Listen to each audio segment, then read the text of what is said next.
Olá, seja bem-vindo à nossa aula 2 da disciplina Ética na Saúde. Hoje, nessa aula, nós vamos falar a respeito de bioética. Eu sou a professora Beatriz Acâmpora e nós estamos juntos todas as quintas-feiras, às 18 horas, no nosso projeto ao vivo, aulas ao vivo para você com chat, que você pode perguntar, fazer perguntas a respeito de dúvidas da nossa aula e ter as suas dúvidas respondidas na hora, ok? Vamos começar então falando a respeito de bioética. O termo bioética, ele resulta da combinação entre duas disciplinas, a bioética, a biologia, e a ética. E a biologia significa o quê? A vida. Então, quando a gente pensa em bioética, mais ou menos assim, ética da vida humana. E o que isso significa? Significa que nós temos várias questões envolvidas na bioética, como, por exemplo, clonagem de seres humanos, clonagem de células, também a questão do aborto, também a questão da reprodução humana, também a questão da eutanásia, ou seja, são muitas questões aí polêmicas, e realmente são polêmicas, e que colocam em questão o seguinte: será que a gente pode tratar a vida humana com desprezo? Será que essa vida humana precisa ser respeitada? Então a resposta você já sabe que é sim, né? A vida humana precisa ser respeitada. Em função disso, nós temos vários temas discutidos e a sociedade, de uma maneira geral, vem participando ativamente dessas discussões a respeito da bioética, a ética da vida, da preservação dessa vida humana. Então vamos entender aqui, né, como essa ética relacionada à vida. A gente tem clonagem, transgênicos, eugenia. O que é eugenia? Isso acontece muito, a eugenia, quando você seleciona algumas características humanas que você considera que são mais importantes do que outras. Na reprodução humana, por exemplo, a gente vai ter uma aula disso lá na frente, a gente selecionar a cor do cabelo, a cor da pele, a cor dos olhos. Também, quando a gente pensa numa raça ariana, né, que foi o que aconteceu no nazismo, a gente vai ver isso na nossa aula 3, que vai dizer a respeito de que uma raça pode ser considerada melhor do que a outra. Isso também é eugenia, considerada a raça pura, a raça branca e tudo mais. Isso também é eugenia, hoje tido também como preconceito, mas a gente não pode valorizar esse tipo de situação. As células tronco, gestação assistida, transplantes, ética médica, eutanásia, morte digna, aborto, clonagem, etc. Segunda Guerra Mundial. O que aconteceu na Segunda Guerra Mundial? As práticas nazistas executadas pretensamente em nome da ciência. E aí teve uma criação de um código ético para normatizar os estudos e as experiências relacionadas com os seres humanos. Então, foi aí que a bioética surgiu. Se a gente pensa assim, quando foi que teve o surgimento da bioética? Logo na Segunda Guerra Mundial. Após a Segunda Guerra Mundial, a gente vai ver isso melhor na nossa aula 3, teve o julgamento de Nuremberg, que foi quando aqueles crimes dessa guerra foram julgados e algumas pessoas foram condenadas. Isso se deu em função das práticas do nazismo, situações muito horrendas que colocaram em risco a vida humana e também que colocaram em óbito muitas vidas, ou seja, muitas vidas foram perdidas no nazismo em função de experimentos, em função de uma pseudo-pesquisa. Eu digo pseudo porque muitas vezes era muito mais uma crueldade, uma maldade com as pessoas que eles consideravam como uma raça inferior do que propriamente uma pesquisa propriamente dita como a gente tem hoje em dia, né? Pesquisas mais controladas, as pessoas observando melhor o que pode e o que não pode ser feito com o ser humano. A gente fortalece a ideia de que a ciência não pode ser mais importante que o homem, e essa é uma frase que você precisa guardar: a ciência não pode ser mais importante que o homem. Todas as práticas científicas, sejam elas quais forem, precisam passar por uma comissão de ética que vai permitir aquela pesquisa. Nenhuma ciência pode avançar e prejudicar o ser humano. O ser humano tem que estar sempre em primeiro lugar, não pode haver prejuízo para a vida humana. A gente tem aí as tecnologias e desenvolvimento técnico que devem ser controlados para acompanhar a consciência da humanidade sobre os efeitos que eles podem ter nos indivíduos, no mundo, na sociedade, etc. E quando a gente vai fazer uma pesquisa, a gente também precisa compreender o seguinte: você vai fazer uma pesquisa. Essa pesquisa já foi feita antes? Já foi testada em animais? Embora hoje também a gente tenha uma discussão muito grande a respeito disso, a bioética também tratando desses direitos dos animais, né? A gente tem empresas que não adotam nenhum tipo de pesquisa com animais, por ser uma questão também ética. Mas vamos lá, vamos pensar assim, será que essas pesquisas já foram testadas anteriormente? E se essa pesquisa vier a ser realizada novamente, será que vai trazer algum prejuízo grave para alguma pessoa? E se trouxer, então ela não deveria acontecer, ela deveria ser proibida. Então, muitas vezes, a gente vai ter que avaliar quais são os riscos e benefícios de se realizar uma pesquisa. Por isso, a bioética vai lidar com esse conflito moral na área da saúde e da doença, dos seres humanos e também dos animais não humanos. É essa ética que a gente colocou até aqui uma imagem de uma pessoa, um profissional de saúde na corda bamba, porque é realmente uma linha muito tênue o que a gente vai fazer com uma evolução científica. Muitas vezes a gente quer realmente que a ciência evolua, mas, ao mesmo tempo, a gente não pode prejudicar as pessoas para que ela evolua. Então, da mesma forma que você ama um filho, ama um esposo, uma esposa, né? Ama o seu pai, sua mãe, você não pode arrancar do seu peito o seu coração, porque você percebe que ele precisa daquele coração, ou ela precisa daquele coração para viver, e em detrimento disso, da sua própria vida, você vira a óbito. Da mesma forma, nenhuma ciência pode ser mais importante do que a vida humana, do que a prática de preservar essa vida humana. Qual é o objetivo da bioética, então? Discutir as questões relativas à vida e à saúde, advindas principalmente das inovações tecnológicas. E aí, aqui dentro desse liquidificador, que está aí na sua tela, a gente tem um monte de coisas misturadas, que é a questão da autonomia, a questão do benefício, da beneficência, da não maleficência, do utilitarismo, equidade, que quer dizer justiça também, da boa-fé, das consequências das ações, tudo isso está junto e misturado aí dentro desse liquidificador, que é algo que é muito importante para a vida humana. A gente precisa ter uma ética que vai preservar a vida humana. A vida humana não pode ser colocada em risco de qualquer forma, de qualquer maneira. Boa noite para você que está chegando agora aqui na nossa aula. Estamos na nossa aula 2 da disciplina de Ética na Saúde. Estamos falando a respeito dos conceitos relacionados à bioética. Qualquer dúvida que você tenha, é só colocar aí no chat que a gente já responde, tá bom? Bioética, então, é o estudo sistemático das dimensões morais, incluindo visão moral, decisões, conduta e políticas das ciências da vida e atenção à saúde, utilizando uma variedade de metodologias éticas em um cenário interdisciplinar. Ou seja, nós temos... O que é um cenário interdisciplinar? Muitas pessoas envolvidas em uma mesma situação. Então, assim, nós temos hoje na área da saúde, quando a gente fala de interdisciplinaridade, a gente tem o médico, o psicólogo, assistente social, enfermeiro, nutricionista, odontólogo, professor de educação física, sejam muitas profissões aí, me perdoe se eu não falei a sua, biomédico, várias. E todas essas profissões da área da saúde, quando as pessoas vão trabalhar em equipe e ouvir umas às outras em prol de determinados casos mais específicos, a gente chama de trabalho em equipe interdisciplinar. Esse conhecimento da bioética envolve todos os profissionais da saúde. Muitas vezes você pode estar se perguntando assim, mas o que isso tem a ver comigo? Eu nem não vou ser um pesquisador, eu não quero fazer pesquisa.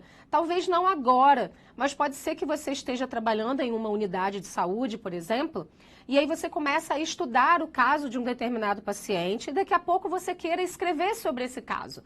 Ou você queira, começa a pesquisar a respeito de algum tipo de medicamento novo no mercado que possa realmente beneficiar o máximo de pessoas possíveis com uma doença como HIV positivo, câncer, arteriosclerose ou qualquer outro tipo de doença. Vai que um dia você se vê envolvido numa situação como essa. Então é importante que você conheça quais são as bases da bioética para que você haja da melhor maneira possível, ok? Vamos aqui à pergunta da Denise. Quanto à doação de órgãos, como definir a quem deve recebê-lo, caso o paciente esteja em estado terminal e é o próximo a receber tal órgão? Bom, você já mais ou menos respondeu a sua própria pergunta, Denise. O que acontece? A gente vai ter uma aula sobre isso, sobre transplante de órgãos, se eu não me engano é a aula 4. E o que vai acontecer?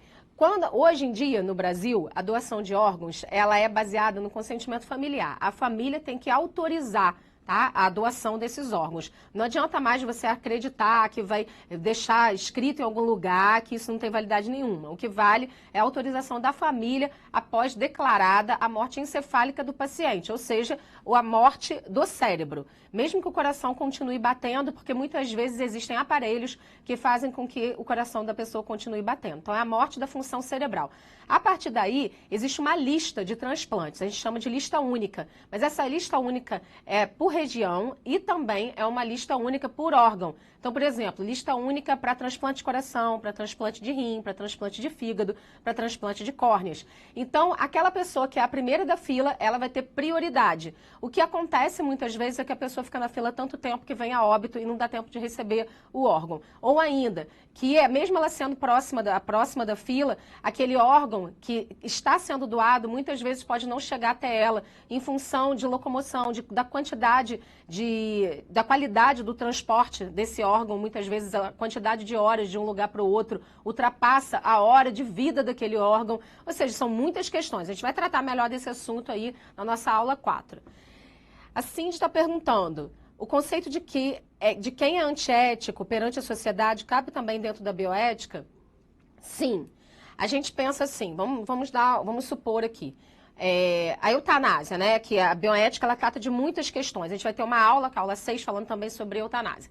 O que acontece? Quando a gente vai pensar em eutanásia, a gente vai pensar assim, uma pessoa que não escolheu, por exemplo, tá, uma eutanásia ativa, que a pessoa não escolheu morrer, ela ficou doente, e aí um profissional de saúde foi lá e decidiu desligar o aparelho. Ele está sendo antiético, mas ele está implicando na morte de uma pessoa deliberadamente por uma escolha dele. Nós tivemos um caso assim no Brasil de uma médica de Curitiba, não sei se vocês lembram desse caso. Então, o que acontece? Realmente, não tem jeito. A pessoa que está infringindo não só a regra moral e ética e também a legislação, ela está infringindo a bioética. Existem vários casos de pessoas que infringem a bioética. Aquele médico que foi preso também, acusado de violentar ou abusar sexualmente das suas pacientes na clínica de reprodução assistida. Elas confiaram nesse médico para realizar um procedimento de reprodução assistida. E ele abusou sexualmente delas. Então, ele também infringiu a ética, ele foi antiético, além de cometer um crime e infringir a lei, ele também foi antiético e também infringiu as questões da bioética. Ou seja, a bioética tem a ver com tudo que é relacionado à vida humana, o respeito ao ser humano, a sua preservação enquanto indivíduo. E aí nós, enquanto indivíduos, é importante a gente falar isso, que o nosso corpo e a nossa mente, né, a nossa alma, tudo isso está interligado, não tem como separar. Quando você se olha no espelho, você se vê inteiro, você não se vê assim, inteiro que eu falo não é o seu corpo inteiro somente, é como um todo, corpo, os seus pensamentos, as suas emoções, tudo isso faz parte de você, faz parte constituinte da sua identidade. Quando você vai doar uma parte do seu corpo, essa parte do seu corpo também te constitui. Por isso que não é simples, vou tirar um pedaço do meu braço aqui, vou doar para minha irmã gêmea, né, e vamos ver o que vai acontecer. Isso acontecia na época do nazismo. Muitos experimentos com gêmeos aconteceram. E é por isso que a gente tem que tomar um certo cuidado hoje com que tipo de pesquisa que vem sendo desenvolvido para a gente não infringir as regras éticas da vida humana, da preservação dessa vida humana, ok? Bioética, então, é a ética aplicada à saúde. Sim, é a ética aplicada à saúde e aplicada a essa vida humana, a esses médicos e outros profissionais de saúde, quaisquer que sejam, que venham a realizar qualquer tipo de pesquisas com seres humanos ou qualquer tipo de procedimento com o ser humano que implique na vida, na morte, na preservação dessa vida, na qualidade de vida desse paciente. É relevante a gente pensar nisso. Todos nós vamos lidar com pacientes. E se um paciente seu estiver sofrendo muito, com uma doença terminal, por exemplo, e pedir para você abreviar a vida dele, o que você faz? Fica com pena e abrevia? Nós somos profissionais de saúde. A legislação brasileira é dura quanto a isso. Diz que a eutanásia é crime. A gente vai ver isso lá na aula 6. Se é crime, eu não posso praticar, mesmo que eu acredite que deveria ter um botão de desligar e a pessoa possa lá querer morrer. Eu não acredito nisso, mas vamos supor que você acredite. Mesmo assim, você tem que se manter na linha ali, fazendo tudo que a lei prescreve. Você já imaginou se cada profissional de saúde fizesse o que desse na sua telha? Não seria possível. Por isso a eutanásia é crime, por isso a doação de órgãos no Brasil é permitida como doação e não como venda de órgãos. Já pensou também se a gente começasse a ser permitido no Brasil a venda de órgãos? Da maneira com que a gente tem aqui, da nossa ética, da corrupção, dos problemas políticos que temos, muito provavelmente ia ter gente ali na esquina vendendo seu próprio órgão, né? Olha, eu tenho 2 rins, toma aqui um. Ia ser um pouquinho difícil. A gente precisa compreender o momento em que a gente vive, o momento ético que o Brasil também vive, e, em função disso, nós temos várias resoluções que nós vamos ver na nossa próxima aula, que vão determinando como essa bioética ela precisa se efetivar juridicamente, eticamente, na nossa prática cotidiana da área da saúde, ok? Então, vamos continuar aqui. A teoria utilitarista vai dizer que o objetivo da vida é a felicidade, mas cada ação tem uma utilidade, uma consequência para o bem maior, a coletividade que não pode ser menosprezada. Ou seja, o nosso objetivo é curar, cuidar, respeitar o próximo. Todos nós fazemos um juramento da nossa profissão quando nos formamos. E por isso é preciso respeitar esse juramento. Não podemos simplesmente sair tendo ações que possam prejudicar as pessoas de nenhuma forma. Cuidar, e aí por isso que na bioética a gente tem alguns princípios, né? Que é o princípio da autonomia, o sujeito tem o direito de escolher.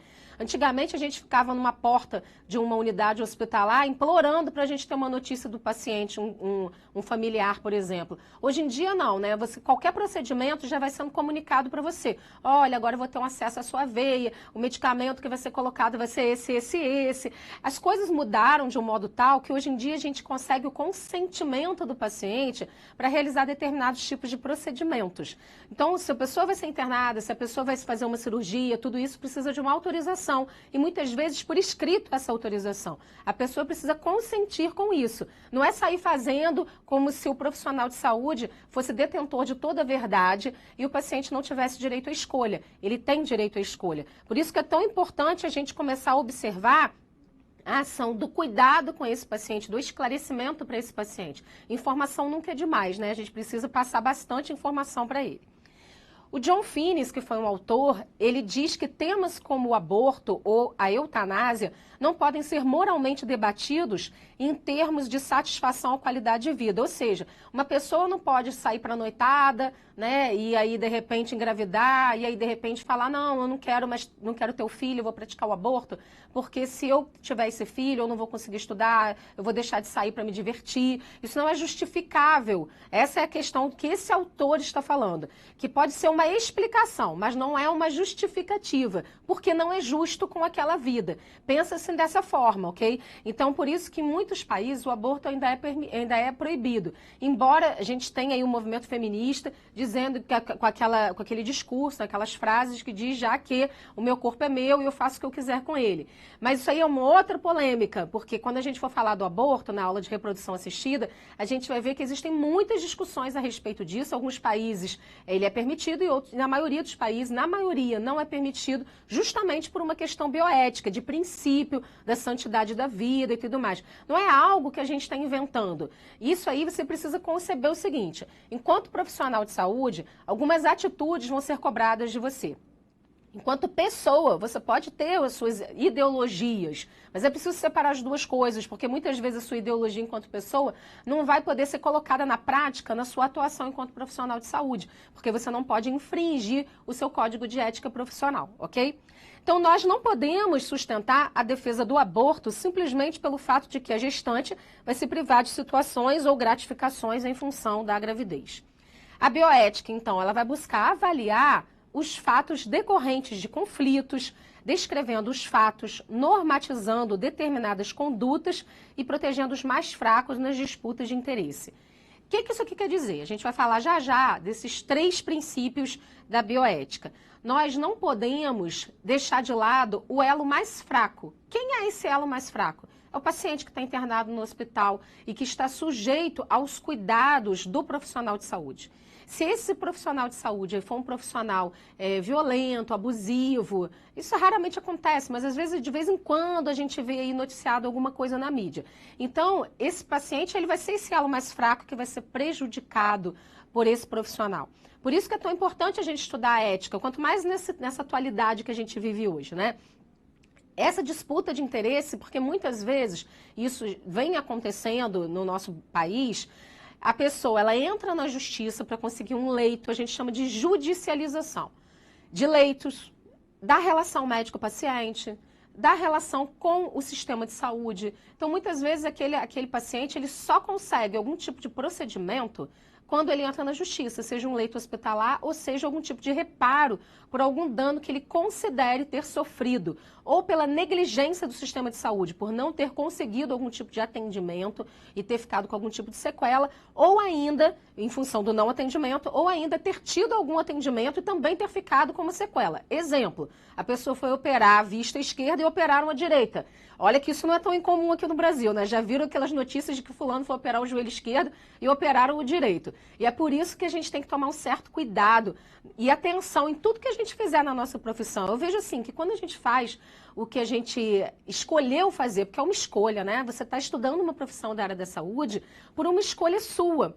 Então é importante também ter amor pelo que você faz, cuidado com o que você faz, cuidado com as pessoas que se colocam sob a sua atenção, a sua atividade profissional, ok?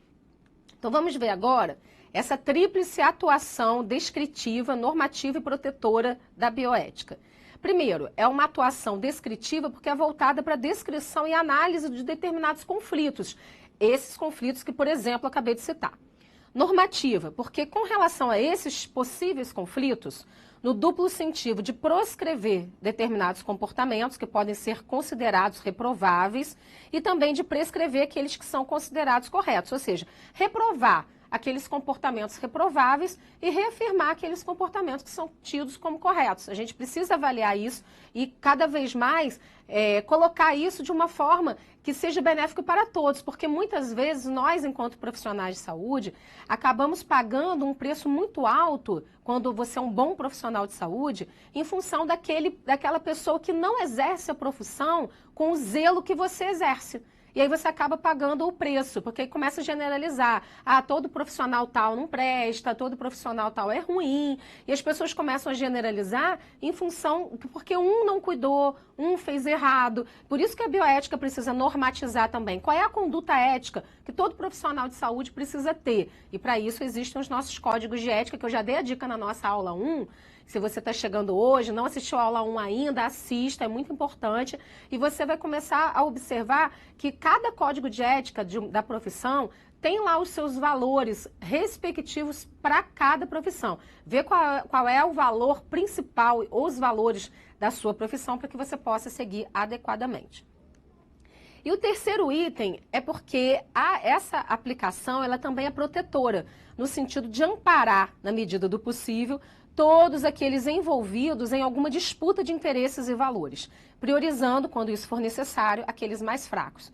Isso significa que a bioética, diante de um conflito, tem 3 funções. Por exemplo, vamos supor que existe uma pesquisa que possa colocar o risco de vida, a vida das pessoas. Eu sei que tem perguntas aqui, já vou responder, tá? Só vou acabar de dar o exemplo, que aí a gente encerra esse assunto e eu vou para as perguntas. Então, uma pesquisa que possa colocar em risco a vida das pessoas. O que seria descritiva? Descrever e analisar o conflito possível dentro dessa pesquisa que está colocando em risco a vida das pessoas. Normativa, proscrever os comportamentos reprováveis, ou seja, coibir esses comportamentos e prescrever aqueles comportamentos que são corretos em relação à pesquisa.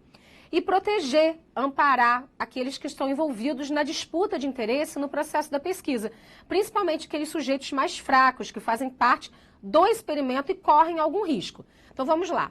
Pesquisas, Verônica, pesquisas com animais não seria bioética, então tudo tem a ver com a bioética quando a gente fala em pesquisa. Os animais, a gente tem hoje em dia uma discussão muito grande, porque existem alguns projetos de lei tramitando na Câmara e no Senado para proibir definitivamente qualquer tipo de pesquisa com animais, mas isso não foi aprovado ainda. Pode ser que daqui a 2, 3 meses seja aprovado. A nossa legislação, ela muda o tempo todo. Por isso que quando a gente fala de legislação, a gente tem que estar sempre gravando aulas novas, porque realmente pode ser que mude. Tem a ver com a bioética, sim, o respeito aos animais. A gente não pode sair matando à torta e à direita só para poder conseguir alguma coisa. Mas hoje, ainda se prevê que entre um animal vira a óbito e um ser humano vira a óbito, algumas correntes prescrevem que é melhor que o animal venha a óbito do que o ser humano. Mas há uma grande disputa a respeito disso hoje no Brasil, porque temos vários órgãos lutando pelos interesses dos animais também. Vida humana ou ser vivo? Animais e meio ambiente também entram na questão da bioética? Sim, eu acho que eu acabei de responder, né? A Kátia, a Ana Beatriz, mas se a eutanásia é crime, por que tem paciente que pede para desligar os aparelhos e a família autoriza? Bom, vamos lá, existem vários casos a respeito disso. A gente vai ver, quando a gente for ver a nossa aula 6, a gente vai ver esses casos. A gente tem assim, na Itália tem casos famosos a respeito disso, nós temos casos famosos a respeito disso nos Estados Unidos, em Madrid, mas no Brasil a gente não tem muitos casos a esse respeito, não. A gente tem algum ou outro caso que aí acaba abrindo um precedente. Como que funciona? É proibido, mas o paciente pediu, a família autorizou, não significa que o profissional de saúde vai lá e vai fazer, não. Por quê? Vai recair sobre você, profissional de saúde. Ele vai ter que entrar na justiça, a família, solicitando. Aí o juiz vai decidir se ele vai abrir alguma brecha de acordo com algum precedente que já existe e vai autorizar esse tipo de procedimento ou não. Não é você, que profissional de saúde, que vai decidir, porque você não é juiz. Você, depois que você tomou uma decisão e fez alguma ação, quem vai ser julgado é você, não vai ser a família estava no desespero. É você que vai ser julgado, porque foi você que cometeu aquele crime. Então, pensa sempre nisso. Qualquer tipo de coisa que saia da caixinha, ou seja, que está fora da caixinha, está fora da nossa legislação, precisa ser autorizado por um juiz. Você ia a julgamento, tá? Então, esse caso vai ser julgado. Ágata, tem alguma chance de eutanásia se tornar legal aqui no Brasil? Tudo tem chance. Sempre tudo tem chance. A gente vive um momento. Pode ser que amanhã a legislação mude. Hoje em dia já foi, antigamente nem a ortoeutanásia era aprovada, hoje já é. Depois a gente vai explicar o que é isso na nossa aula 6. Me dá um exemplo de atuação normativa. Então vamos lá, o que é uma atuação normativa? Eu vou dar até esse exemplo aqui, quando a gente está falando da pesquisa. Normatizar significa colocar regras. Então, quando a gente tem hoje uma resolução 466 de 2012, que é a nossa resolução atual, a gente vai ver isso na próxima aula, tá?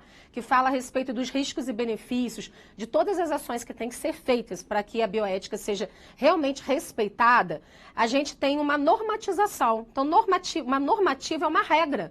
Por isso que a gente fala, normativa vem de que norma? O que é norma? É uma regra. Então, uma normativa é uma regra de como uma pesquisa pode ser feita, ou de como uma parte pode ser beneficiada. Normativa é isso, é uma norma, é uma regra, para que algo se estabeleça dentro dos princípios da bioética. A pessoa vai fazer uma cirurgia de risco, a Érica está perguntando. Ela mesma pode assinar se quer realmente ou não em caso de parada cardíaca? Pode. A gente tem hoje também o testamento vital. Inclusive, a pessoa pode deixar um testamento vital por escrito e dizer que ela não aceita ser ressuscitada em caso de parada cardíaca. Isso também é possível, tá? É claro assim, se ela já está numa situação em que ela está inconsciente, um parente de primeiro grau, aí se não tiver vai ser de segundo grau, vai autorizar. Mas se ela estiver lúcida, acordada, ela mesma pode autorizar, ok? O que seria eutanásia? Eutanásia é a morte deliberada de um paciente, deliberada, praticada por uma outra pessoa, não é o suicídio. O suicídio a pessoa tira a própria vida, na eutanásia é uma terceira pessoa, geralmente um profissional de saúde, que está tirando a vida, abreviando a vida do paciente. Verônica, aí o Cícero perguntou, me dá um exemplo de descritiva. É descrever a análise do conflito. Pensa no direito, por exemplo, isso é uma coisa muito comum. Descrever. Qual é o conflito aqui? O paciente X foi convidado para participar de uma pesquisa e ele foi informado que seria ministrado nele um medicamento X. Mas na hora, não foi informado na hora do medicamento, não foi informado que esse medicamento causaria uma série de efeitos colaterais. E hoje ele está reclamando porque ele está sentindo tontura, dor de cabeça, não consegue mais trabalhar. Então, isso é descrever o problema. Normatizar seria a regra para que isso não aconteça. Ou prescrever alguma coisa. Em função disso, é prescrito que esse paciente seja ressarcido, aí o juiz vai decidir isso. E protetora, porque eu preciso proteger a parte mais fraca. Já pensou se uma pessoa não pode voltar a trabalhar porque participou de uma pesquisa? Fica um pouquinho difícil, né? As aulas ficam gravadas? Sim, Maria de Lourdes, as nossas aulas ficam gravadas. Assim que acaba, vai subir direto para o ambiente, tá bom? E você vai ter acesso. Verônica, ao invés de praticar a eutanásia, eu poderia induzir o paciente a um coma para amenizar o sofrimento dele, ou pelo menos dopar fortemente para que ele ficasse dormindo. Olha, isso vale muito de cada situação. Aí o profissional de saúde, junto com a equipe interdisciplinar, vai decidir o que é melhor para cada caso, ok? Camila, entra na bioética a questão do sangue em algumas ocasiões em que as pessoas não aceitam receber? Entra. A gente vai ver isso também quando, na transfusão de sangue, na aula de transplantes, a gente vai ver isso que é a nossa aula 4, tá?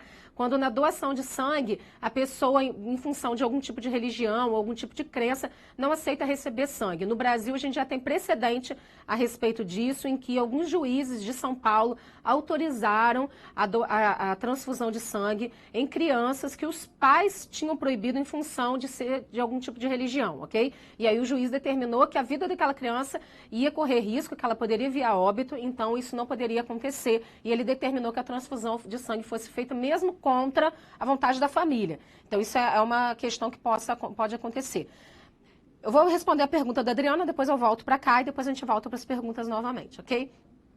Adriana, os hospitais passam essa informação que a senhora falou sobre não querer ser reanimado de uma parada cardíaca? Existe alguma lei em relação a isso? Sim, existe uma lei em relação a isso que tem a ver com a ortotanásia, tá? E aí, o que acontece? A gente não tem assim, uma legislação muito ampla a respeito desse assunto. A gente tem as resoluções do CRM, que é o Conselho de Medicina, Conselho Regional de Medicina e Conselho Federal de Medicina, que vão normatizar todas as questões relacionadas a essa prática, né, de você praticar a ortotanásia ou de você simplesmente autorizar. Essa autorização é uma legislação. Nem sempre é informado, mas é preciso informar. Nem sempre é informado porque nem sempre há tempo ou o próprio profissional não informa. Mas deveria ser informado que ele tem direito ou não a um determinado procedimento. Como é feito hoje em dia, quando a gente pensa num consentimento informado, que é isso que a gente está falando aqui. O paciente ele vai ser informado a respeito de um procedimento. A senhora precisa fazer uma cirurgia de abrir a cabeça, tá? E aí lá dentro a gente vai tirar um aneurisma do seu cérebro, por exemplo, tá? O risco de morte é muito grande. Aí tem 90% de risco de morte e 10% de sobrevida. O senhor autoriza isso, ou a família, se esse paciente estiver em coma, autoriza isso? Se não tiver autorização, não pode fazer cirurgia.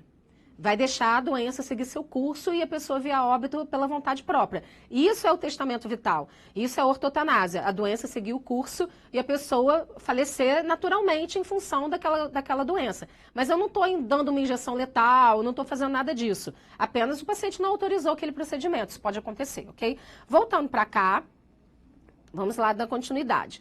Então, a gente tem alguns conceitos básicos. Primeiro, o princípio do duplo efeito. A ação que vai acarretar em dois efeitos, um bom e outro mal. Apesar da gente buscar sempre o primeiro resultado, ele sempre traz consigo também um efeito colateral, indesejável, porém inseparável. Eu nunca posso, a partir de um princípio que eu quero algo bom, fazer um mal. Não é isso. Mas, por exemplo, se você toma um remédio para dor de cabeça, é possível que ele te dê dor no estômago. Isso seria um efeito colateral, que é um efeito indesejável. Mas o efeito que você quer é parar de sentir dor de cabeça. Esse é o exemplo desse princípio do duplo efeito. Então, a ação com duplo efeito é um remédio para a cura de uma dor de cabeça, que pode causar dor no estômago, acabei de dar esse exemplo, né? Para o coração, que pode dar falta de ar. Ou seja, o fim não vai justificar os meios. O mal, ele não pode ser meio para a produção do bem. O efeito negativo, ele é aceito eticamente como consequência de um ato bom, mas nunca aceito como um ato negativo em si.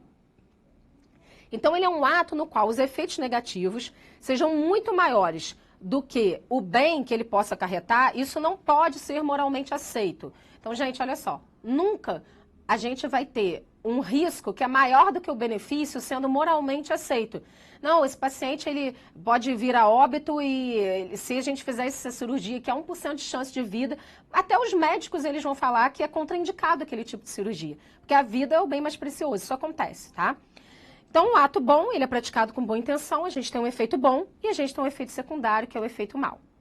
O segundo princípio é o princípio da totalidade. Eu até já falei um pouco desse princípio aqui, que é aquele que fala do todo.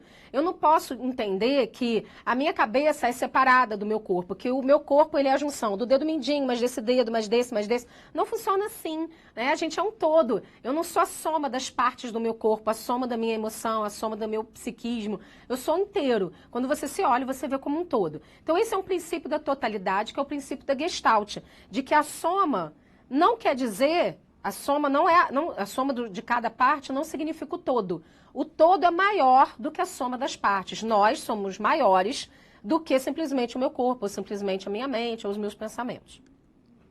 Então nós não podemos dispor de partes do nosso corpo sem analisarmos o que isso vai promover em termos da preservação da nossa saúde geral. Então não é possível doar um coração em vida. Mesmo que você queira, você não pode doar o seu coração em vida. Essa imagem que está aqui muito bonitinha, né? Ela dando o coração para ele, mas é só platonicamente, tá? Ou seja, você pode dar só no amor, mas verdadeiramente não pode doar o seu coração, ok?